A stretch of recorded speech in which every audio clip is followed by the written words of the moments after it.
시작했습니다. 12장 1절서부터 이제 내용이 세상에서 하나님께로 가시는 예수님에 대해서 증거함으로 해서 예수가 말씀대로 이 세상에 오셨고 하나님과 같이 행하시다가 말씀대로 하나님께로 가셨다는 그 내용 속에서 이제 시작되는 말씀인데, 우선 제자들을 가르치죠. 말씀대로 가시는 그 준비를 하십니다. 제자들을 가르치는데 12장에는 이게 말씀대로 된다 하는 내용이죠. 말씀대로 내가 죽는다 하고 이제 가르치는 그 내용인데, 대제사장들이 우선 이제 앞에 나오는 것이 마리아가 향유를 예수의 발에 붓고 머리털로 씻는 그 모습이 나죠. 이건 엄청난 사실, 이것도 엄청난 일이거든요. 여자가 이렇게 한다고 하는 것은 그 당시에서는 이건 참 충격적인 일입니다. 왜 그런가 하면, 여자가 예수님도 어쨌든 사람들이 이렇게 볼 때는 저 남자 아니에요? 그리고 자기 남편도 아니고. 그런데 이 여자가, 마리아라고 하는 이 여자가 가장 자기가 가지고 있어야 할 그 값진 향유를 붓고 머리털로 그 발을 씻긴다고 하는 것은 이건 사람들이 경악할 일이죠, 사실. 근데 그 일을 딱 하니까 가룟 유다가 저것을 가지고 팔아가지고 가난한 사람들 도우면 얼마나 좋냐, 이렇게 말을 하죠. 그랬더니 이 요한 사도가 이렇게 딱 하죠.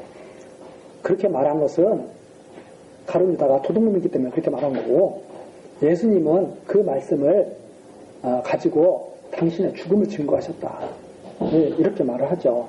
그러면서 왜 예수님과 나사로를 죽이려고 했느냐, 대제사장과 바리새인들이 한마디로 믿지 못하게 증거를 없애려고 한 거죠.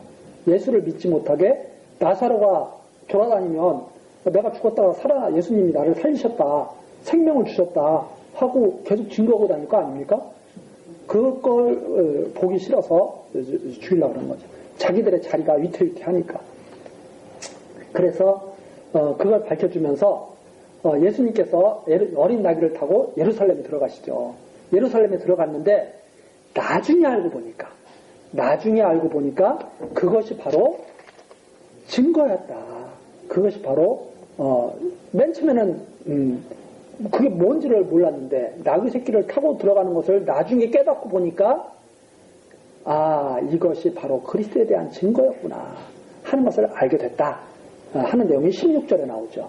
16절에 나오면서 36절까지는 예수님이 이제 때가 됐다, 내가 영광을 얻을 때가 됐는데 어떻게 죽을 것인지를 갖다가 보여주시는 것이 바로 36절까지 내용이고, 43절까지 내용은, 그런데 예수님이 말씀하시죠. 유대인들은 내가 이렇게 엄청난 일을 했는데 왜 안 믿느냐, 그것은 바로 이사야의 예언을 이루는 것이기 때문이다 하고 말씀하신 것이 43절까지 나와 있습니다. 잠깐 그 부분 보면 이렇게 말하죠. 37절, 이렇게 많은 표적을 저희 앞에서 행하셨으나 저를 믿지 아니하니 믿지 아니한 이유가 있어요. 이는 선지자 이사야의 말씀을 이루려 하십니다. 이사야가 뭐라고 말을 했느냐 쭉 나오죠. 이사야서 53장 또 6장 여기에 증거하면서 40절 보니까 저희 눈을 멀게 하시고 저희 마음을 완곡케 하셨다. 누가? 하나님이 완곡케 하셨다는 거예요. 멀게 하셨다는 거예요. 하나님 못 보게 하셨다는 거예요. 이는 저희로 하여금 눈으로 보고 마음으로 깨닫고 돌이켜 내게 고침을 받지 못하게 하려 함이라 했습니다. 왜 고침을 받지 못하게 해요? 망하도록 이미 정해져 있거든요. 이게 이제 그 당시 이사야가 이제 한 예언인데, 그 당시 이사야 이 예언이 결국 예루살렘의 멸망으로 이루어지죠. 바로 그것이 그리스도에 대한 언약의 말씀이었다 이 말입니다. 그러니까 하나님이 듣지도 못하고 보지도 못하고 깨닫지도 못하고 돌이키지도 못하게 해서 망하게 할 것이 이미 작정이 돼 있어요. 그 작정을 이루시려고 이사야 선지자가 아무리 선포해도 안 듣다가 결국은 다 망해요. 장차 오실 그리스도 때 그렇게 된다는 것을 갖다가 밝혀주신다. 그 내용이었다 이 말이죠. 그걸 이루게 하기 위해서 이렇게 지금 하시는 것이다.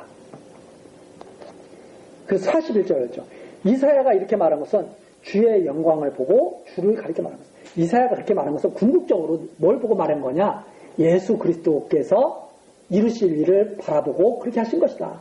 이렇게 증거를 해주죠. 그래서 구약의 역사는 누구에 대한 증거예요? 예수 그리스도에 대한 증거예요. 구약의 역사, 나타난 모든 역사는. 그래서 예수님께서도 성경이 바로 내게 대한 증거신 것이다. 하나님의 말씀이 바로 나를 말하는 것이다. 내가 바로 하나님의 말씀이다. 이렇게 예수님이 지금 계속 말씀하시는 거죠. 자, 그래서 결국 예수님께서 이제 성경대로 사람들에게 배척당하고 아버지께로 가게 되실 것, 이것을 말씀하시면서 44절 이렇게 외쳐 말씀하시죠. 44절 예수께서 외쳐 가라사대 나를 믿는 자는 나를 믿는 것이 아니며 나를 보내신 이를 믿는 것이며, 그러니까 한마디로 말해서 나를 믿는 것은 하나님을 믿는 것이다 이 말입니다. 나를 믿는 것은 하나님이 있다는 것을 믿는 것이다. 그 다음에 나를 보내신 자는 나를 보내신 이를 보는 것이, 나를 보는 자는 나를 보내신 이를 보는 것이다. 예수를 딱 보면 하나님을 본 것이다 이 말입니다. 예수를 보는 눈이 딱 열리면 하나님이 계시다고 하는 것을 보는 눈이 열리는 거죠. 자, 이렇게 말씀을 하십니다. 그래서 예수님께서 아버지께서 내게 말씀하신 그대로 이루노라 그러면서 12절을 마치고 그 다음에 12장을 마치고 13장으로 가죠. 자, 예수님께서 말씀대로 될 것을 제자들에게 가르쳤잖아요. 12장에서 하나님의 말씀대로 모든 것이 이루어진다. 이사야의 예언한 대로 이루어지지 않느냐. 말씀하신 대로 이루어진다. 자, 그렇게 가르치신 예수님께서 말씀대로 행하신다 이 말. 말씀대로 행하셔가지고 제자들 보고도 그렇게 하라고 가르치시는 내용이죠.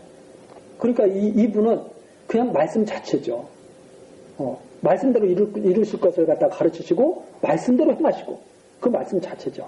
그래서 13장 1절 6월절 전에 예수께서 자기가 세상을 떠나 아버지께로 돌아갈 때가 이른 줄 아시고, 벌써 당신이 어떻게 가야 할 줄을 다 아신 거죠.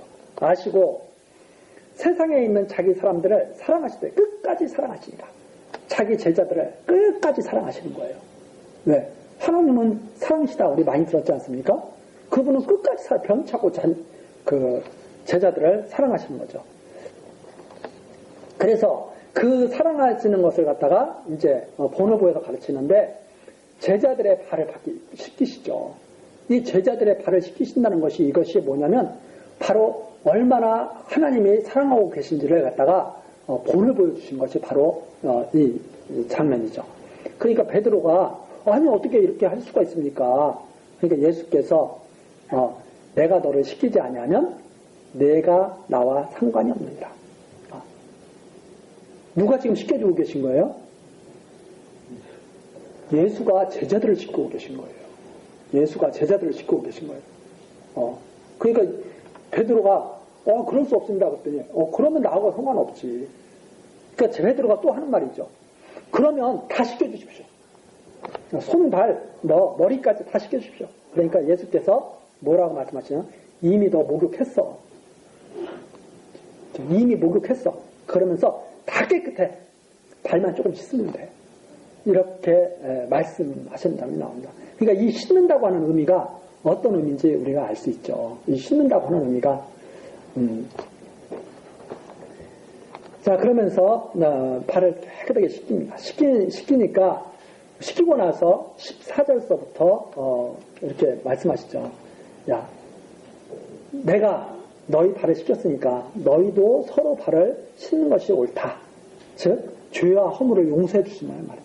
서로 죄와 허물을 다 용서해. 너희들도 서로 발을 씻어줘. 이렇게 말을 하면서 너희가 이렇게 이것을 알고 행하면 참 복이다. 그러면서 이걸 왜 미리 이렇게 다 해주느냐. 내가 그인 줄 알려고 그렇게 하는 것이다 하는 것이 19절입니다. 내가 그인 줄 너희로 믿게 하려 함이라. 그러면서 예수님께서 제자들에게 본을 보여서 가르치시는 내용이 나와 있습니다. 그런데 이 제자가 아닌 사람이 그 중에 하나가 딱 있죠. 참 제자가 아닌 사람이. 그게 바로 가룟 유다인데 13장 이제 뒤로 가서 예수께서 저기 물어보죠. 나를 이 내 제자 중에 하나가 나를 팔 것이다. 이렇게 말하니까 제자들이 이게 무슨 소린가 하고서 다 의심하니까 23절 예수의 제자 중 하나 곧 그의 사랑하시는 자가 예수의 품에 의지하여 두었는지라. 예수에 이렇게 기대어 있다는 말입니다. 그게 누구냐면 이제 이 책을 기록한 사도 요한이죠. 그 요한이 당신을 이제 사랑하는 자라고 이렇게 표현을 했는데 베드로가 이렇게 눈짓을 하는 거죠. 야, 누군지 물어봐. 이 베드로의 성격은 참 그렇잖아요. 이게 야, 물어봐. 누가 팔자가 있다고 그러잖아. 누군지 물어봐. 하고 하니까 물어보죠. 누가 팔겠습니까? 하고 바로 가까이 있는 요한이 물어보니까 내가 조각을 찍어다 주는 자가 나를 팔자야 해가지고 가롯 시몬한테 딱 주는데 그때 사단이 속에 싹 들어가요. 그래가지고 예수께서 유다에게 이르시되 내 하는 일을 속히 하라. 딱.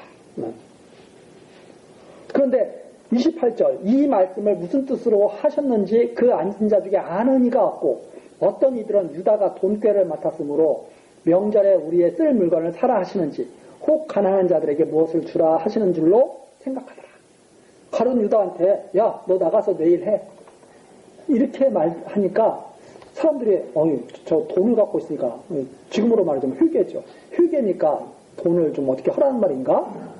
이렇게 생각을 했는데 나중에 알고 보니까 그 일이 예수 파는 일이었더라. 하는 말이죠. 자, 30절에 아주 의미심장한 말이 나와 있습니다. 유다가 그 조각을 받고 곧 나가니 뭐예요? 밤이다. 어둠의 자식이더라. 어둠의 자식은 어둠에 행하잖아요. 그런 의미를 갖고 있죠. 유다가 밤중에 다 빛 가운데 있는데 예수 그리스도와 함께 딱 있는데 유다가 싹 나가는데 그게 밤이었다. 그래서 상당히 캄캄한 흑암 속에서 행하는 그 어둠의 자식임을 갖다가 다 암시하는 내용이 바로 이런 내용이죠. 자, 그렇게 해서 이제 나가고 베드로가 자기는 끝까지 예수님을 따르겠다고 그렇게 말씀하시니까 예수께서 아니야. 성경에 기록되어 있는데 그렇게 되는 게 아니다. 너는 나를 갖다가 3번 닭이 울기 전에 3번 나를 부인할 것이다 하고 마치는 것이 13장 내용이죠. 그리고 14장으로 딱 갑니다. 14장으로 딱 가면서 너희는 마음에 근심하지 말라 하고 이제 위로를 하시죠. 마음에 근심하지 말라 하면서 위로를 하시면서 약속의 말씀으로 제자들을 이제 위로하는 내용이 14장입니다. 그러면서 여기에서 에고에이미가 또 등장하죠. 나는 길과 진리와 생명이다 하는 말입니다. 그게 바로 5절이죠. 도마가 가로되 주여 어디로 가시는지 우리가 알지 못하거늘 그 길을 어찌 알겠습니까? 내가 가는 곳을 너희가 알 것이다. 이렇게 하니까 어떻게 우리가 예수님 가시는 길을 우리가 어떻게 알아요? 하고 도마가 또 물어보죠. 여기서 다른 복음서와 달리 도마가 계속 등장하지 않습니까? 이 도마가 모르겠는데요. 자꾸 그렇게 이제 물어보죠. 그러니까 예수께서 가라사대 6절 내가 곧 길이요 진리요 생명이니 나로 말미암지 않고는 아버지께로 올 자가 없느니라. 항상 나를 통해서 오는 거야. 나를 거쳐야 아버지께로 가는 거야. 그러니까 우리가 직접 예수를 배제하고 하나님께 나아갈 수 있겠어요? 있을 수가 없는 일이죠. 항상 예수 그리스도를 통해서 아버지께로 가는데 그러면서 빌립이 또 그러죠. 아버지를 좀 보여달라고 나를 통해서 아버지께로 올 수 있다고 그러니까 갈 수 있다고 그러니까 그러면 아버지를 좀 보여주십시오. 그러면 참 좋겠습니다. 빌립이 또 그러죠. 그러니까 예수께서 가라사대 빌립아, 내가 이렇게 오래 너희와 함께 있을 때 내가 나를 알지 못하느냐? 너 그렇게 함께 오래 그렇게 있으면서도 내가 누군지 몰라? 나를 본 자는 아버지를 보았거늘 어찌하여 아버지를 보이라고 하느냐? 봐, 아버지 여기 있잖아. 이렇게 말씀하시죠. 그래서 바로 이 당신이 바로 말씀이 육신을 입고 이 땅에 오신 독생자라고 하는 사실을 다시 한번 밝혀주면서 여기서도 그러죠. 11절 내가 아버지 안에 있고 아버지께서 내 안에 계심을 믿으라.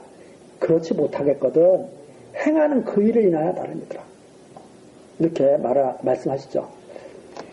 자, 이러면서 이제 성령을 이제 보내시겠다고 하는 그런 내용입니다. 성령을 보내시는데 예수의 가르침을 갖다가 제자들이 그대로 지킬 거라는 거예요. 왜냐하면 보혜사와 함께 하시기 때문에. 그 내용이 15절서부터 나와 있습니다. 한번 보시면 너희가 나를 사랑하면 나의 계명을 지키라. 그 계명이 사랑은 서로 사랑하라는 말이거든요. 계명을 지키라 진짜. 그러면서 아버지께 구하겠으니 그가 또 다른 보혜사를 너희에게 주사 영원토록 너희와 함께 있게 하시리라. 성령 보내주실 것이다. 아버지께서. 그러면서 저는 진리의 영이라. 나오죠. 진리의 영인데 세상은 능히 저를 받지 못하나니 이는 저를 보지도 못하고 알지도 못함이라. 그러나 너희는 저를 아나니 저는 너희와 함께 거하시며 또 너희 속에 계시겠습니다. 예수의 제자들에게는 성령이 함께 하신다는 거예요. 성령이 함께 하시는데 19절 조금 있으면 세상은 다시 나를 보지 못할 터여 너희는 나를 보리니 이는 내가 살았고 너희도 살겠습니다. 그날에 내가 아버지 안에 너희가 내 안에 내가 너희 안에 있을 것을 너희가 알리라. 그러면서 21절 나오죠. 21절 나의 계명을 지키는 자라야 나를 사랑하는 자니 나를 사랑하는 자는 내 아버지께 사랑을 받을 것이요 나도 그를 사랑하여 그에게 나를 나타내리라. 이렇게 말씀하시는 것이 21장의 내용이죠. 21장의 내용인데 예수님께서 반드시 이제 성령이 오시면 너희와 함께 하셔서 진리의 영이기 때문에 너희와 함께 하셔서 너희에게 모든 것을 깨닫게 하시고 생각나게 하신다 하는 것이 그 뒤에 쭉 나옵니다. 그게 바로 26절에 또 나오죠.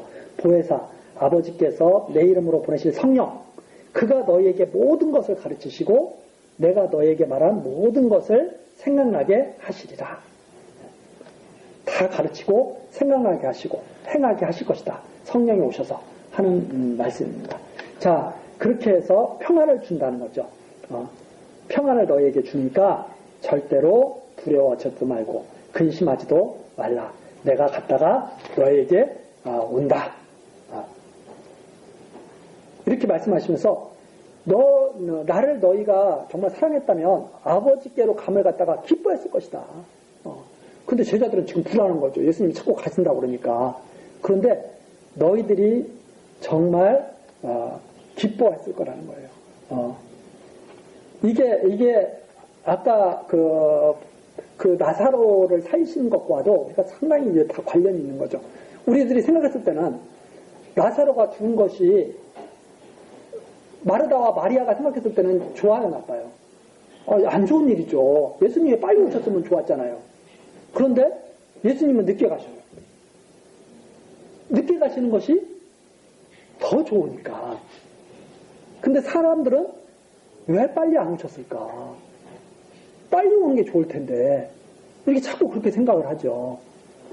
지금 예수님이 조금 하나님 말씀대로 나는 이제 간다.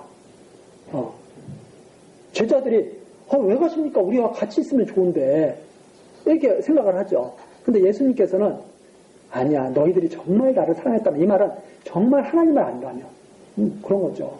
그러면 얼마나 그게 하나님 뜻대로 되는 것이 얼마나 좋은 건지 몰라 너희들이. 그런 의미죠.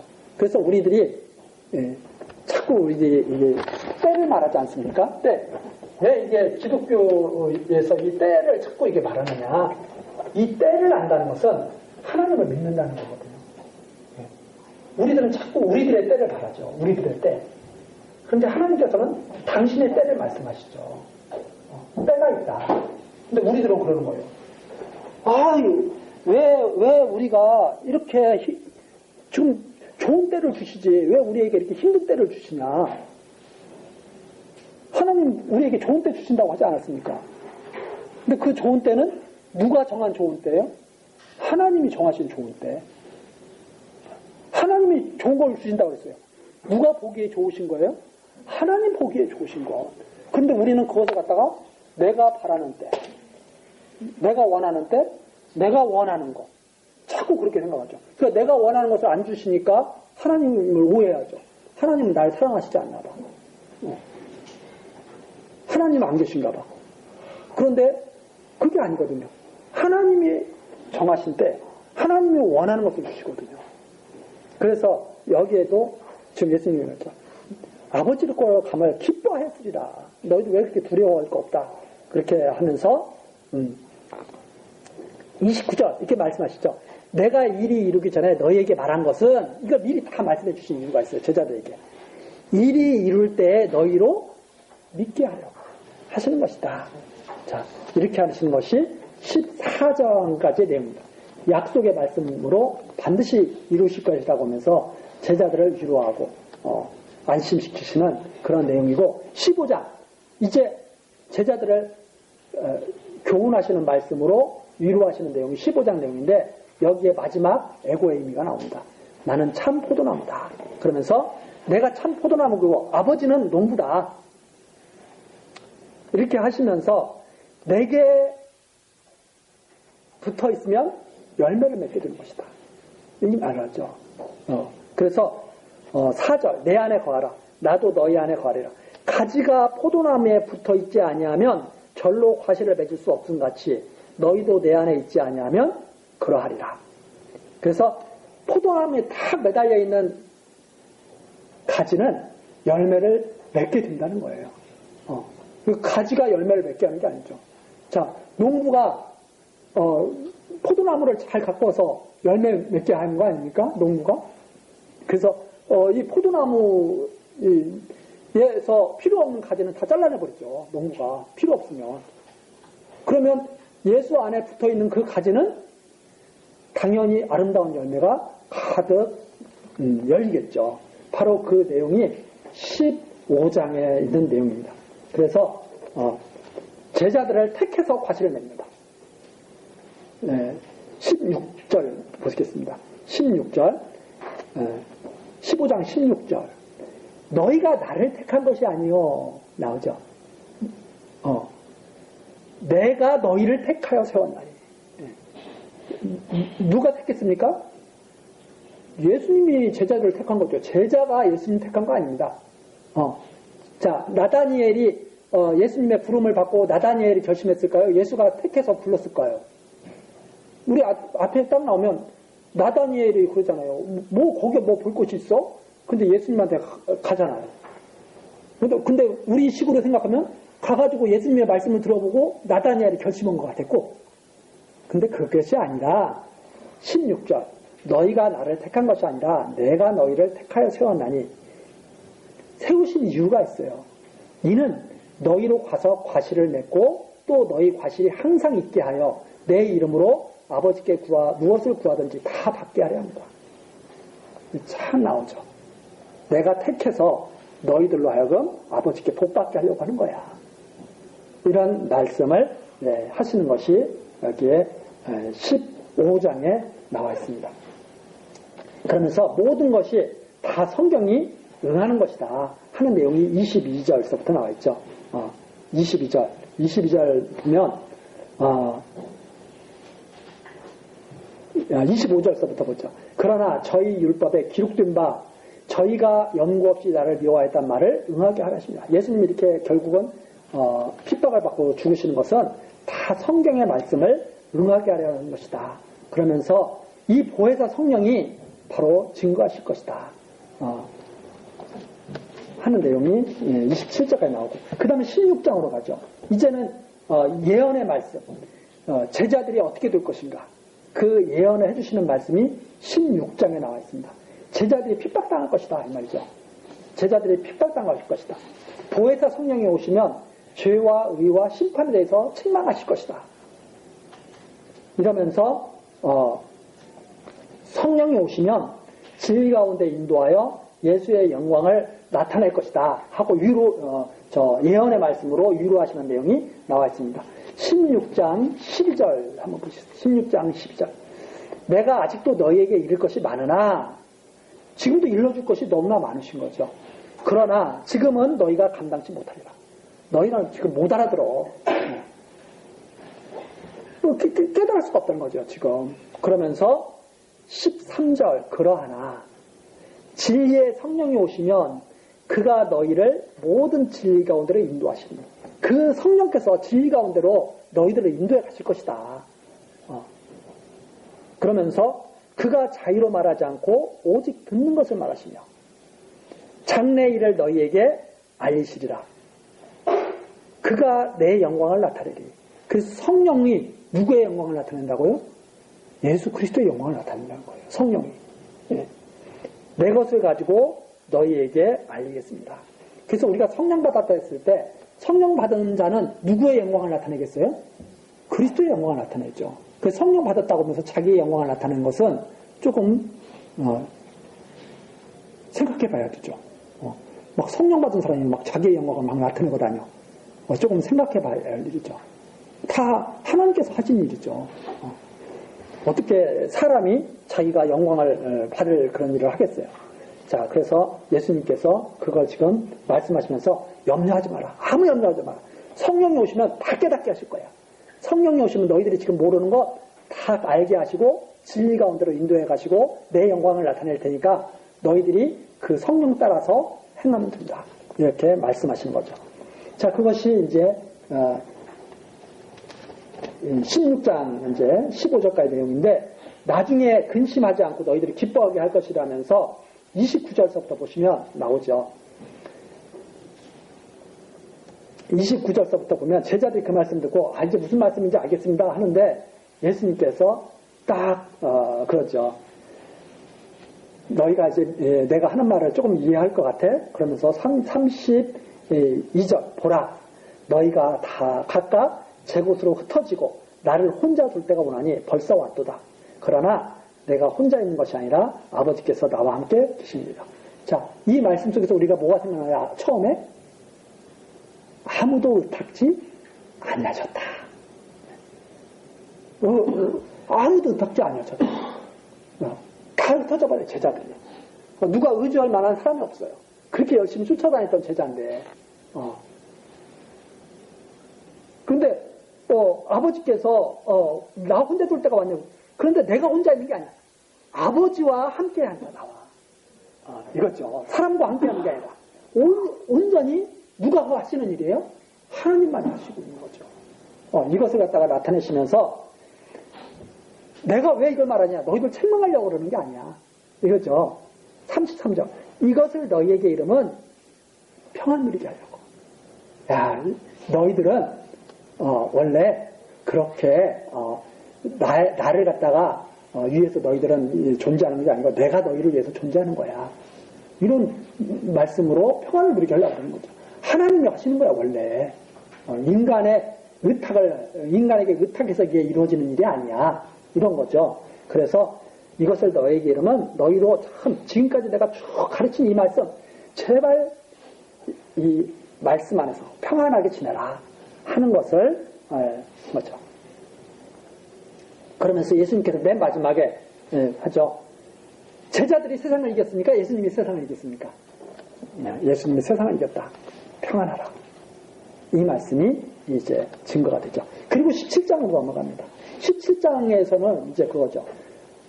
지금까지는 제자들을 갖다가 이제 위로하시고 또 이제 앞에 나와 있는 것처럼 우리 주변에 나와 있는 것처럼 제자들을 가르치시고 제자들을 위로하셨어요.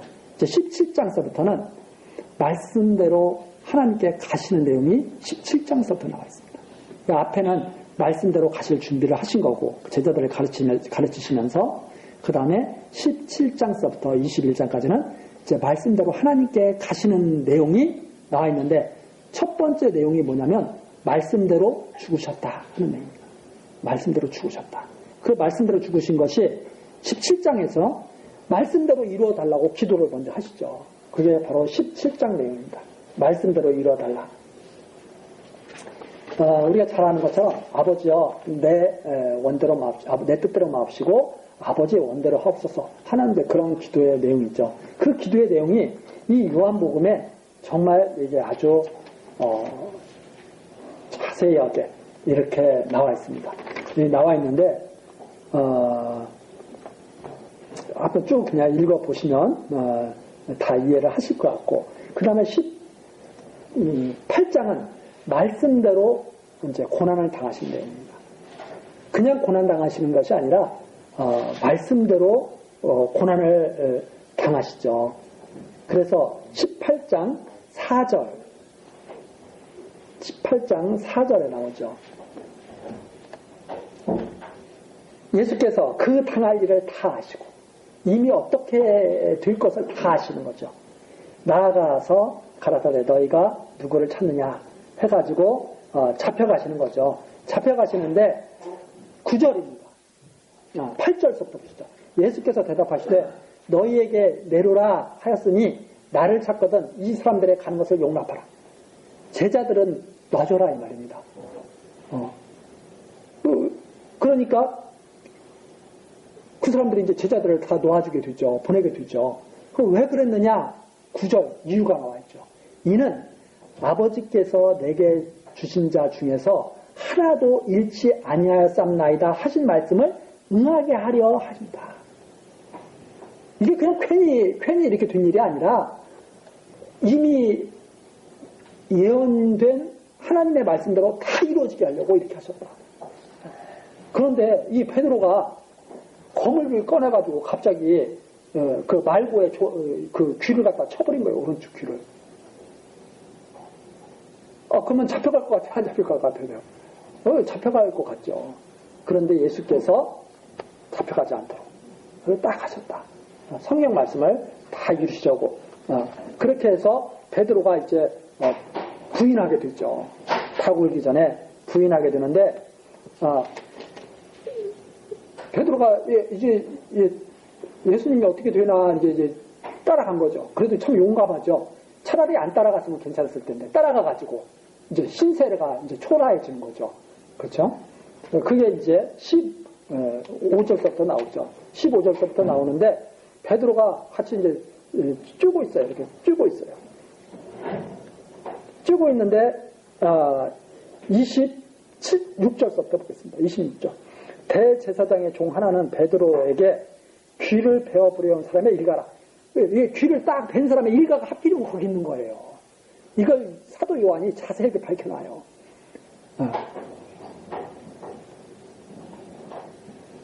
가로되 내가 그 사람과 함께 동산에 있는 것을 내가 보지 아니하였느냐. 내가 너 봤는데 분명히 네가 그때 칼로 쳐가지고 너 그렇게 한 사람 아니야? 이게 베드로한테 딱 그러는 거예요. 그러니까 베드로가 절대 아니라니까 그렇게 하니까 닭이 타고 있더라. 기가 막히죠. 이렇게 해서 베드로가 여기는 안 나오지만 베드로가 심히 통곡했더라 하는 내용이 나옵니다. 자, 여기까지가 이제 지금 말씀하신 대로 계속 고난당하고 계시는 베드로에게마저 부인당하시는 아무도 그분을 경험해 줄 자가 없죠. 그분 혼자 홀로 고난당하시는 그 모습을 계속 지금 밝혀주고 있는 것이 여기에 나와 있습니다. 자, 그 다음에 이 예수님이 빌라도에게 넘겨집니다. 빌라도에게 왜 넘겨지느냐? 빌라도에게 넘겨지는 것은 바로 하나님의 말씀을 응하게 하시려는 것이다 하는 것이 32절에 나오죠. 이는 예수께서 자기가 어떠한 죽음으로 죽을 것을 가리켜 하신 말씀을 응하게 하시려고 빌라도에게 넘겨졌다 하는 말입니다. 예수님께서 그랬잖아요. 인자가 들려야 하리라. 유대인들에게 죽으며 돌맞아 죽어야 되거든요. 그런데 빌라도에게 넘겨져서 십자가에 달려서 들리게 되거든요.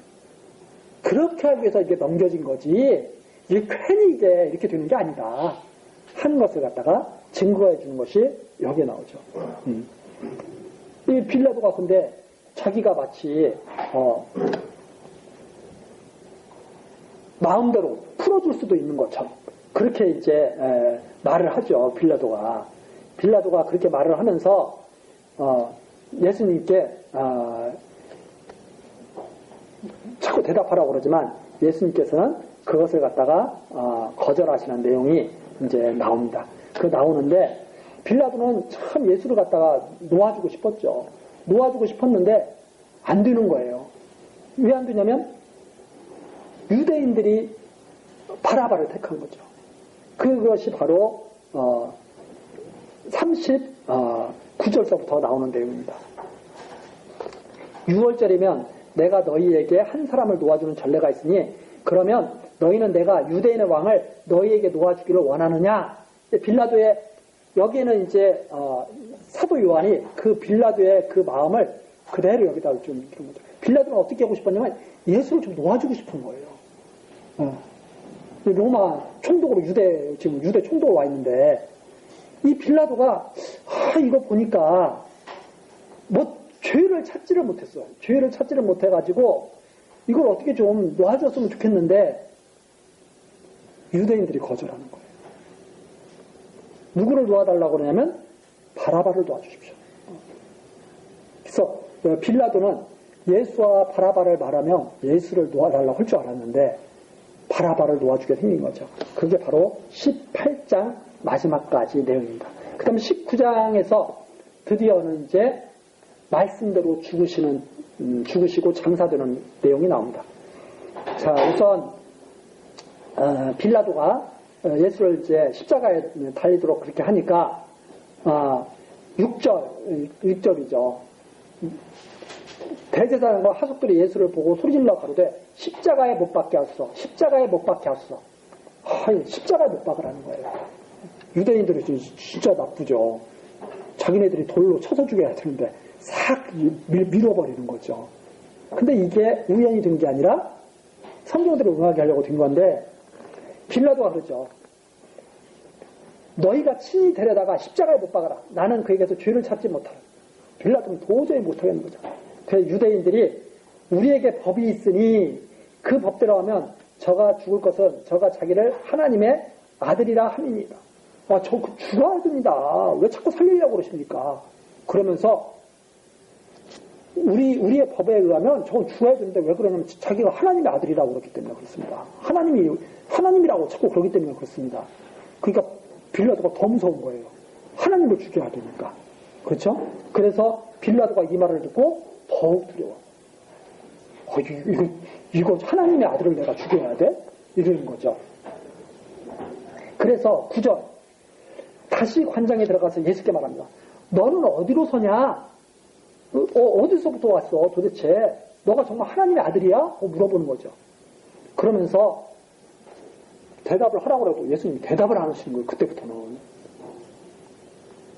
대답해 주지 않아요. 그러면서 10절 빌라도가 다시 말하죠. 내가 너 놓아줄 수도 있고 십자가에 못 박을 권세도 있어. 너 그거 몰라? 예수님이 속으로 참 기가 막히겠죠. 그렇죠? 누구한테 권세가 있어요? 하나님께 권세가 있는데 자기한테 자꾸 권세가 있대. 놓아주지도 못할 거면서. 그러니까 예수께서 대답하시되 뭐라고 말하냐면 딱 말씀하셨죠. 위에서 주지 아니하셨다면 나를 해할 권세가 너 없는 거야. 왜 자꾸 네가 네 마음대로 하는 것처럼 그렇게 말해. 예수님 그렇게 말씀하시죠. 이미 너는 나를 해할 권세를 받았어. 이거 참 대단한 말씀 아닙니까? 아무나 권세를 받겠어요? 아무나 예수를 팔겠어요? 가룟 유다한테 그러잖아요. 너 받은 일 해. 빌라도에 그러잖아요. 너 해야 할 권세 받았잖아. 정말 사람으로서는 참 기가 막힌 지금 말씀하시는 거죠. 사실 하나님이다 이 말입니다. 이분이. 그러면서 그러므로 나를 내게 넘겨준 자의 죄는 더 크니라. 그래서 너가 나를 갖다가 해하게 될 텐데 그렇게 하도록 저렇게 하는 저 유대인들 더 죄가 크다. 이렇게 말하면서 자기 동족인 그렇잖아요. 유대인들이 자기 동족 예수님은 유대인이잖아요. 근데 유대인들이 유대인을 팔아먹어. 이게 기가 막힌 일 아닙니까? 우리나라 이 노예제도도 우리 예전에 종들이 있었잖아요. 종들이 있었는데 똑같은 민족인데 똑같은 우리 한민족이라고 그러잖아요. 한민족을 종으로 삼아. 똑같은 한민족인데 형제인데 형제를 종으로 삼고 그 형제가 낳은 자식들도 자연스럽게 뭐가 돼요? 다 종이 돼요. 참 악한 거죠. 로마 사람들이 종이 있죠. 우리 다음 시간에 이제 오네시모 나오는 이제 우리 뭐예요? 빌레몬서 이제 우리가 이제 주일날 이렇게 할 텐데 오네시모가 종이거든요. 오네시모가. 근데 로마 시대의 종은 어떤 사람들 종 삼았냐면 자기 국민들을 종 삼지 않았어요. 어떤 사람들 종 삼냐면 자기들이 정복한 나라 다른 나라 백성을 종으로 삼아요. 다. 유대인들도 그러죠. 유대인들도 자기 형제를 종으로 삼으면 돼요, 안 돼요? 안 돼요. 근데 종으로 삼기는커녕 죽이라고 내주는 거예요. 얼마나 악해요. 바로 그걸 말하죠. 제일 악한 사람이 뭐예요? 형제 팔아먹는 사람. 그래서 처음부터 야곱의 아들들이 팔아먹기 시작하지 않았습니까? 요셉을. 그게 그대로 나타나죠. 그러니까 빌라도가 또 막 예수를 놓으려고 막 애를 쓰죠. 이거 큰일 났다. 이거 빨리 놓아줘야 될 텐데. 그러니까 유대인들이 당신 그러면 반역이야. 이렇게 나오는 거예요. 그래서 하는 수 없이 빌라도가 예수를 십자가에 못 박기에 넘겨주게 되죠. 그래서 예수님이 거기에서 십자가에 달려서 이제 죽게 되시는데 빌라도가 19절 패를 붙입니다. 나사렛 예수 유대인의 왕 이렇게 패를 붙이죠. 이게 히브리 말과 로마와 헬라 말로 기록된 거예요. 이걸 요한 사도가 자세히 지금 밝혀주죠. 유대인의 왕이라고 예수가 유대인 왕이라고 비치고 돌아가셨다. 그런데 21절 유대인들이 항의하는 거죠. 왜 유대인의 왕이라고 하느냐. 그렇게 하지 말고 자칭 유대인의 왕이다. 그렇게 써라 이 말이죠. 그러니까 빌라도가 뭐라고 그러냐면 됐어. 이런 거. 그래서 그대로 유대인의 왕이라고 하는 그 표지를 남기고 이제 떠나시게 됐다 하는 내용이죠. 자, 이렇게 해가지고 예수님께서 이제 십자가에 달리셔서 죽으셨는데 20장부터 21장까지는 죽으신 다음에 그것이 끝이 아니라 말씀하신 대로 부활하셔서 아버지께로 가셨다는 얘기입니다. 그것이 바로 20장에서부터 21장까지 나오죠. 안식구 첫날 막달라 마리아가 전합니다. 야, 무덤이 열리고 예수님이 없었어. 부활하셨어. 그러니까 시몬 베드로하고 요한이 막 쫓아가죠. 쫓아가서 보니까 정말 없는 거예요. 딱 없는데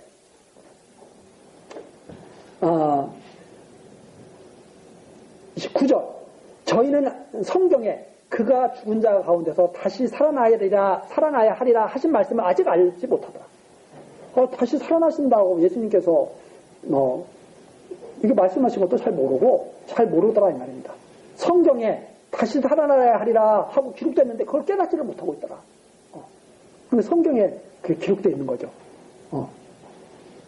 바로 이스라엘의 망한 것과 다시 돌아온 것을 통해서 예루살렘이 회파되고 성전이 무너지고 다시 세워진 것을 통해서 벌써 이미 성경에서는 말씀하고 있죠. 다시 살아나야 하리라 하고. 근데 그걸 아직 모르고 있더라 이 말입니다. 그런 것들을. 그래서 두 제자가 이제 확인하고 집으로 돌아가는데 마리아가 무덤 밖에 서서 울고 있는데 예수가 나타나신 거죠. 그래서 15절 예수께서 가라사대 여자여 어찌하여 울며 누구를 찾느냐. 맨 처음에는 동산직인 줄 알았는데 예수께서 마리아야 하고 부르시니까 딱 보니까 부활하신 예수가 거기 계신 거죠. 그래서 예수께서 이르시되 나를 만지지 말라. 여기서 만지지 말라고 하는 것은 무슨 말이냐면 나를 이렇게 붙잡고 이렇게 늘어지지 말라 하는 그런 말로 이해하면 됩니다. 내가 아직 아버지께로 올라가지 못하노라. 내가 이제 아버지께로 가야 되기 때문에 이제 나를 이렇게 잡지 마라. 이제 하는 말씀인데 여기서 우리가 볼 수 있는 것은 이 부활하신 예수가 생전의 그런 모습으로 쉽게 알아볼 수 있게 그렇게 나타나지도 보이지 않을 수도 있다는 말이죠. 그게 이제 무슨 말이냐면 나중에 예수가 부활하신 온전한 다른 이게 몸이 됐다고 하는 것을 갖다가 나타내시려고 하는 그런 뜻이 여기에 있다고 생각을 합니다. 그렇게 해서 이제 형제들에게 가서 너희야 하나님께 올라간다고 전해라 해서 제자들에게 가서 내가 주를 보았다 하고 마리아가 증거를 하죠. 증거를 하는데 제자들도 설마 하죠. 저 마리아가 너무 예수님을 사모한 나머지 헛것을 보았나? 이렇게 생각할 수도 있죠. 그렇게 생각할 수도 있는데 19절 제자들에게 나타났다 이 말입니다. 제자들에게 나타났는데 문들을 닫았는데 예수가 딱 오신 거예요. 이게 부활하신 몸의 특성이죠. 아까 예수님이 맨 처음에 시공용 같은 것을 다 초월하셨잖아요. 그런 표적을 나타내셨잖아요. 이제 예수가 완전히 그 몸으로 다시 이제 바뀌신 거죠. 그래서 문을 다 닫았는데 예수가 딱 나타나신 거예요. 그래서 손과 옆구리를 보시고 제자들이 주를 보고 기뻐하는 내가 다시 살아난 예수야. 그래서 제자들에게 보여주는 거죠. 그래서 제자들이 기뻐하는데 성령을 받으라 그러시면서 누구든지 너희가 누이 주든지 사하면 사해질 것이요 누이 주든지 그대로 두면 그대로 있으리라. 왜 그런가 하면 성령을 받았기 때문에 그렇다 하는 말입니다. 그러니까 즉 성령대로 이제 행하게 될 거니까 성령이 원하시는 그대로 이루어질 것이다 하는 이제 그런 의미를 가지고 있죠. 그러면서 24절 그때 이 디두모라 하는 도마가 또 나타납니다. 이 도마가 예수님 오셨을 때 없었어요. 그 자리에. 다른 사람은 다 봤는데 도마만 못 봤어요. 자, 제자들이 못 봤을 때 마리아가 전해주는 말을 믿어요? 안 믿어요? 안 믿죠. 도마도 못 보면 안 믿는 게 당연하죠. 근데 도마만 의심만은 도마라고 누명을 뒤집었어. 그러면 안 되죠. 그대로 봐야죠. 제자들도 안 믿었는데 예수님이 봐 옆구리 손과 옆구리를 봐. 제자들이 믿잖아요. 근데 도마가 그때 없었어. 도마도 믿을 수 있어요 없어요? 못 믿죠. 그러니까 다른 제자들이 우리가 부활하신 그 주님을 보았다. 손과 옆구리를 우리가 확인했다. 보았다. 이러니까 도마가 그래? 내가 보면 믿지 나도. 이렇게 말한 거예요. 내가 진짜 보면 믿는다. 그런데 쓸데없는 소리 하지 마. 도마 그런 거죠. 너희들끼리 지금 짜고 나 놀린 거야? 뭐 그런 거죠. 우리 그러잖아요. 이렇게 모임 있을 때 늦게 온 사람 보고 늦게 오면 우리 다 노래 불렀는데 노래 불러 뭐 늦게 온 사람이 뭐라고 그래요? 순진한 사람은 그래 다 부르자고 노래 부르고 조금 머리가 돌아간 사람은 까불지 마 임마 내가 모를 줄 알아? 이런 거죠. 도마가 그런 거예요. 그런데 도마가 함께 있고 문들이 닫혔는데 26절입니다. 제자들이 집안에 있는데 도마도 함께 있고 문들이 또 닫혔어요. 닫혔는데 예수께서 오사 가운데 서서 가라사대 너에게 평강이 있을지어다 하시고 도마에게 이르시되 내 손가락을 내밀어 내 손을 보고 내 손을 내밀어 내 옆구리에 넣어보라. 그리하고 믿음 없는 자가 되지 말고 믿는 자가 되라. 예수님께서 도마가 하신 말씀을 다 알고 계신 거죠. 그래가지고 와서 야 도마야 너도 나를 믿어야지. 이러면서 딱 보여주시는 거죠. 이게 뭐예요? 부활하신 것을 믿게 하시는 예수님. 제자들에게 부활을 증거하시고 믿게 하시는 그런 예수님의 사역이라는 거잖아요. 자, 믿고 싶어서 믿습니까? 믿어지니까 믿습니까? 믿어지니까 믿죠. 안 믿으면 어떻게 안 믿어요? 그래서 제가 기독교의 믿음은 어떤 믿음이냐? 계속 드리는 말씀이 아브라함과 사라와 같은 믿음이다. 도마와 같은 믿음이다. 이렇게 말을 할 수 있죠. 아브라함과 사라와 같은 믿음이라는 말은 이맘때에 아들이 태어나리라. 에이, 무슨 말씀을요? 그럴 리가요. 이삭이 뱃속에서 뛰는 걸 어떻게 해요? 안 믿을래 안 믿을 수가 없잖아요. 이 선물이죠. 이게 선물이라는 것은 주시면 받는 거죠. 도마가 나 안 믿을란다. 무슨 그런 말이 있어. 믿게 하시는데 어떻게 해요? 그래서 기독교의 믿음은 철저한 하나님의 주권적 선물이에요. 인간이 노력해서 믿는 것이 절대 아니다. 인간이 원해서 믿는 것이 아니다. 하나님이 원해서 선물로 주시는 것이다. 이렇게 우리가 정리를 또 할 수가 있죠. 그래서 도마가 예수님께서 믿게 하시니까 뭐라고 고백합니까? 28절 도마가 가로되 나의 주시며 나의 하나님이십니다. 정말 하나님 맞습니다. 이렇게 하죠. 딱 예수님께서 이 고백을 요한복음에서는 도마의 이 고백으로 딱 정리를 해주시죠. 나의 주시며 나의 하나님이십니다. 그래서 예수님께서 너는 나를 본 거로 믿느냐? 보지 못하고 믿는 자는 복되도다. 정말 실제로 그걸 보지 않고 이걸 통해서 정말 그러실 수 있는 분이구나. 이것을 믿는 자들은 정말 복 있는 사람이다. 그렇죠? 그러니까 이 자리에서 이 말씀을 듣고 정말 하나님의 말씀인데 정말 하나님이 그렇게 하셨겠는데 이게 믿어지는 자는 복이 있는 자죠. 왜 그러지 않습니까? 이 우주를 보면서 자꾸 사람들은 그러죠. 사람들은 내가 본 것만 믿을 거야. 이렇게 사람들은 자꾸 말을 하죠. 뭘 얼마나 많이 봤어요? 내가 본 것만 믿는다? 우리가 본 건 뭐예요? 물이 위에서 아래로 떨어지는 거. 우주선 타고 나가니까 물이 안 떨어지고 둥둥 떠다니더라고요. 우주선 안에서. 지구 밖으로만 나가면 우리가 경험하지 못했던 일들이 막 생겨날 거예요. 우주로 나가면. 근데 우리는 태양 밖을 벗어나지도 못한 존재잖아요. 그런데 이 우주에서 일어나는 모든 일들을 잘 알지도 못하면서 내가 아는 것만 확실한 거예요? 조금 이상하죠.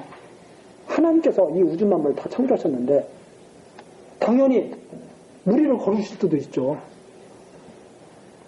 미랄 하나에서 있잖아요. 우리 예수님께서 여기에 요한복음에 나오는 예수님께서 그렇게 말씀하셨잖아요. 미랄이 땅에 떨어지지 않으면 하나에 떨어지지 않으면 그대로 있고 죽으면 많은 겁니다.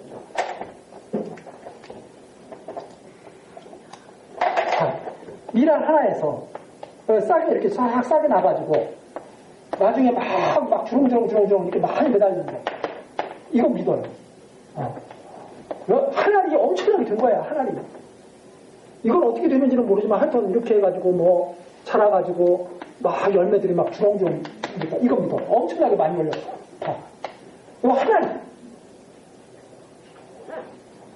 떡 5개 물고기 2마리로 5,000명을 먹였다는 것은 있을 수가 없는 일이야. 이것도 이상하지 않아요? 어떻게 하나님이 이렇게 많은 양식이 될 수가 있어요? 이렇게 될 수 있도록 만드신 하나님께서 만나도 내려줄 수 있을 거 아니에요? 매출하기도 보내주실 수 있는 거 아니에요? 떡 5개를 5,000명 먹을 수 있는 거 아니에요? 그런데 사람들은 이것은 이해할 것 같은데 예수님의 말씀은 이해가 되지 않아요. 그건 있을 수가 없어. 그래서 완전히 사람들이 자기만의 그런 틀에 갇혀가지고 하나님이 하시는 일을 볼 수 없는, 눈이 캄캄해져가지고 볼 수 없는 그런 저희가 됐죠. 자, 어쨌든 이렇게 해서 예수님께서 말씀드린다. 나를 보지 못하고 믿는 자는 정말 복이 있다. 이렇게 말씀하시면서 21장으로 넘어가죠. 21장 이제 예수님께서 바로 디베라 바다에서 제자들에게 나타나시는 그런 모습입니다. 디베라 바다는 이제 지금의 갈릴리 바다인데 제자들에게 또 나타나셨어요. 자, 그러고서 이제 제자들은 또 예수님이 또 안 보이시니까 또 이제 하나둘 이제 자기들의 일에 이제 관심을 가지고 살아가게 되죠. 그래서 3절 시몬 베드로가 나는 물고기 잡으러 가노라. 물고기는 잡으러 가야 되겠다. 옛날 내가 해먹던 일이 그건데 이러면서 이제 싹 다시 이제 물고기 잡으러 가죠. 그러니까 저희도 베드로와 함께 그래 우리도 가자. 아까 물고기 잡아서 그냥 또 그럭저럭 살아가는 거지 뭐. 이렇게 생각하는 거죠. 그래서 가는데 아무것도 안 잡히는 거예요. 아무것도 안 잡히는 거예요. 그러니까 여기에서 예수님께서 그때 딱 나타나셔가지고 그러죠. 좀 잡았냐? 그랬더니 못 잡았어. 그러니까 그러면 배 오른편에 그물을 던져라. 6절 나오죠. 사실 이것도 표적이잖아요. 이것도 표적인데 여기는 표적으로 제가 안 집어넣은 이유가 뭐냐면 부활하신 후의 표적이에요. 앞에까지는 육신으로 있을 때 예수님이 죽으시기 전에 사람의 육신을 입고 있을 때 행한 것은 사람이 사실은 어떻게 사람이 저런 일을 하지? 이제 그런 의미를 갖고 있고 여기는 이제 부활하신 다음에요. 그래서 이것도 엄밀히 보면 이제 표적이라고 할 수는 있겠으나 앞에 7개의 표적과는 성격이 좀 다른 것이다. 이렇게 이제 나누는 것입니다. 그래서 예수님이 그러시죠. 아니 물고기 잡으러 왔으면 잡아야지. 뭐 하나도 없다니. 그래도 베테랑 어부들인데 다 베테랑 어부들 아닙니까? 다 어부 출신들 아닙니까? 어부 출신이 고기도 못 잡고 있어. 그렇죠? 왜 고기를 못 잡고 있겠어요? 예수님이 다 고기를 몰아버리시죠. 한쪽으로 그물 없는 쪽으로. 그렇잖아요. 예수님이 하시는 일 보면 참 기가 막히시죠. 사람들은 자기가 어떻게 노력하면 될 걸로 생각하지만 안 된다 이 말입니다. 그래서 그것도 밤새도록 했는데 못 잡는 거예요. 그래서 4절에 보면 있죠. 날이 새어갈 때 밤새도록 했는데 고기를 못 잡아. 베테랑 어부들이. 근데 예수님이 야 오른쪽에 한번 던져봐라. 그랬더니 고기가 많아가지고 물고기를 들 수 없는 거예요. 그물을 들 수가 없는 거예요. 도대체가. 그 정도로 많이 잡힌 거예요. 제자들이 깜짝 놀란 거예요. 야 예수님이다. 그래가지고 제자들이 뛰쳐나가죠. 제자들이 뛰쳐나갔는데 제자들이 뛰쳐나가는 거예요. 베드로가 뛰쳐나가는 거죠. 성질 급한 베드로가. 이 베드로가 항상 바쁘잖아요. 막 뛰어다니고 그러다가 실수도 많이 하고 그러죠. 이 베드로가. 네. 이 베드로가 또 뛰쳐가요. 다른 제자들은 작은 배를 타고 고기든 그물을 끌고 와서 올라와 보는데 벌써 숯불이 있는데 그 위에 생선이 있고 떡도 있더라. 예수님께서 벌써 딱 다 준비하고 계신 거죠. 지금 잡은 생선을 좀 가져오라. 그래서 시몬 베드로가 올라가서 그물을 육지에 끌어올리니 가득히 찬 큰 고기가 153마리라 이같이 많으나 그물이 찢지 않았다. 이것도 누가 세봤어요 또? 그걸 또 다 세봤어 또. 그래가지고 153마리라 해가지고 예수님께 이제 나오니까 예수님께서 와서 밥 먹자 이제 말씀하시죠. 감히 누구라고 물어볼 수가 없는 거예요. 감히 누구냐고. 그래서 예수님께서 떡을 주시고 생선도 주시면서 말씀하시죠. 이게 이제 세 번째로 제자들에게 나타나신 것이다 하는 말이면서 조반을 다 먹은 후에 15장에서부터 마지막 분부하는 내용이 나와 있습니다. 마지막 분부. 부활을 지금까지는 14절까지는 부활을 증거하신 내용이고 그 다음에 15절서부터 마지막 절까지 마지막 분부와 증거의 말입니다. 마지막 분부를 하시는데 내 양을 치라는 말이죠. 야 너희들 이렇게 살지 말고 내 양을 쳐 이제 이렇게 말씀하시는 내용이 나옵니다. 근데 이 베드로가 3번 부인했잖아요. 3번 부인했는데 예수님이 3번 물어보시죠. 이것도 하나의 묘한 그런 대비를 이루고 있죠. 그러니까 베드로가 얼마나 답답하겠어요. 그래서 주께서 아시지 않습니까? 어떻게 할 것인지 주께서 아시지 않습니까? 주께서. 이렇게 말씀을 하시니까 18절 예수님께서 그렇게 말씀하시죠. 야, 이제는 너 마음대로 그렇게 살아가는 것이 아니야. 너의 이미 너의 갈 길은 다 정해져 있다. 그러면서 베드로의 죽음까지 말씀하시죠. 결국 무슨 말이냐면 사람이 너가 젊었을 때는 너가 원하는 것처럼 그렇게 다 알았겠지만 이제 아닌 거 알았지. 하나님께서 정하신 대로 사람은 다 살아가는데 너는 아마 이렇게 죽음에 이르기까지 이렇게 될 것이다. 이렇게 말씀하셨다 이 말입니다. 그게 19절이죠. 이 말씀을 하시면 베드로가 어떠한 죽음으로 하나님께 영광을 돌릴 것을 가리키십니다. 예수께서 하나님이 정하신 뜻대로 말씀대로 죽으시고 다시 살아나신 것처럼 베드로 역시 그와 같은 길을 가게 될 것이다. 이렇게 말씀하시죠. 그러면서 나를 따르라. 예수님이 나를 따르라 하실 때 우리 그 말 생각나죠. 나를 따르려거든 자기 십자가를 지고 자기를 부인하고 자기 십자가를 지고 나를 따를 것입니다. 이 말씀하신 말씀이죠. 베드로에게 지금 그 말씀하신 거예요. 나를 따라 이제 하나님께서 이미 너 갈 길 다 정해놓고 십자가 지게 하셨어. 이제 그 고난의 길을 따라와라. 이렇게 예수님께서 말씀하시는 거죠. 그러니까 이제 베드로가 옆에 있는 사람을 딱 보니까 그게 바로 요한이에요. 베드로가 또 하여튼 이 베드로가 여기저기 좀 어떻게 보면 여기도 바라보고 저기도 바라보고 좀 그냥 정신이 좀 산만한 분인지 요한을 딱 보고 바로 물어보는 거예요. 이 사람은 어떻게 되겠습니까? 이러는 거죠. 그러니까 예수께서 가라사대 내가 올 때까지 그를 머물게 하고자 할지라도 네게 무슨 상관이냐. 너는 나를 따르라. 야, 너의 갈 길은 따로 있는 거고 요한의 갈 길도 따로 있는 거야.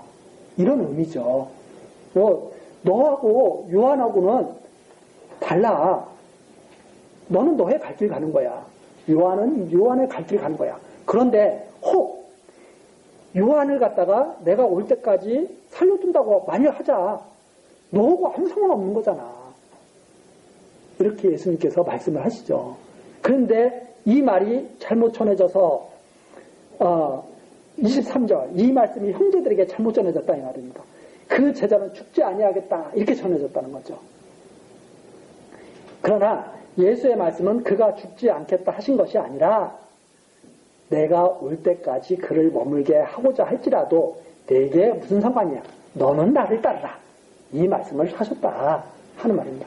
여기서 그러니까 우리가 알 수 있죠. 자꾸 다른 사람하고 비교하고 해서 살 필요가 전혀 없는 거죠. 왜? 비교한다고 해서 달라질 게 뭐가 있어요? 아무것도 없어요. 왜?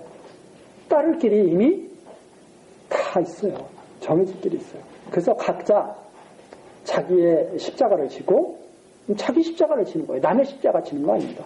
다 자기 십자가를 지고 자기를 부인하고 예수를 따라가는 거죠. 왜? 따르라고 명하시니까. 말씀이신 그분이 명하시니까 따라가는 거죠. 그러면서 마지막 증거의 말입니다. 24절 이 일을 증거하고 이 일을 기록한 제자가 바로 이 사람이다. 이 사랑하는 자 바로 요한이다. 이 말입니다. 그러면서 우리는 그의 증거가 참인 줄 알아요. 이게 진짜 참이다. 그분이 증거하신 것 거짓이 하나도 없다. 네, 참이다. 그러면서 25절 예수의 행하신 일이 이 이외에도 많으니 만일 낱낱이 기록된다면 이 세상이라도 이 기록된 책을 두 개 부족할 줄 아노라. 이렇게 하면서 이 글을 마치게 되죠. 이렇게 해서 예수가 하나님의 말씀으로 오신 독생자 그리스도라는 사실을 그분이 비록 육신을 입고 오셨지만 하나님과 처음부터 함께 하셨고 하나님과 함께 일하시고 하나님께로 가신 그분이라고 하는 사실을 증거하고 믿는 모든 자로 하여금 그분을 따르게 하는 그러한 말씀으로 우리에게 오늘 증거가 되고 있는 겁니다. 그래서 이 말씀 우리가 이렇게 중거리를 딱 따라왔지만 정말 놀라운 예수님의 말씀이 모든 복음서 중에서 가장 많이 이렇게 증거가 되면서 그분이 하나님이셨다고 하는 사실을 우리에게 밝혀주고 있죠. 그래서 이 마지막 요한복음을 통해서 우리는 확신할 수가 있죠. 마태복음, 마가복음, 누가복음, 요한복음을 통해서 그분이 하나님이셨다 하는 것을 우리가 마지막으로 정리하고, 그리고 이제 성령께서 오셔서 행하시는 그 사도행전이 시작된 거죠. 사도행전에서 사도들이 행한 것이 아니라 성령께서 행하신 거죠. 그래서 어떻게 보면 사도행전이라기보다 성령행전이 맞죠. 어떻게 보면 이제 사도들을 통해서 하신 일이니까 사도행전이 이제 뒤에 이어지게 됩니다. 자, 우리 다음 기회에 이제 이 말씀을 좀 더 자세하게 다시 우리가 한번 살펴볼 때가 있으리라고 생각하고 우리 오늘 말씀 마치겠습니다. 기도하시겠습니다.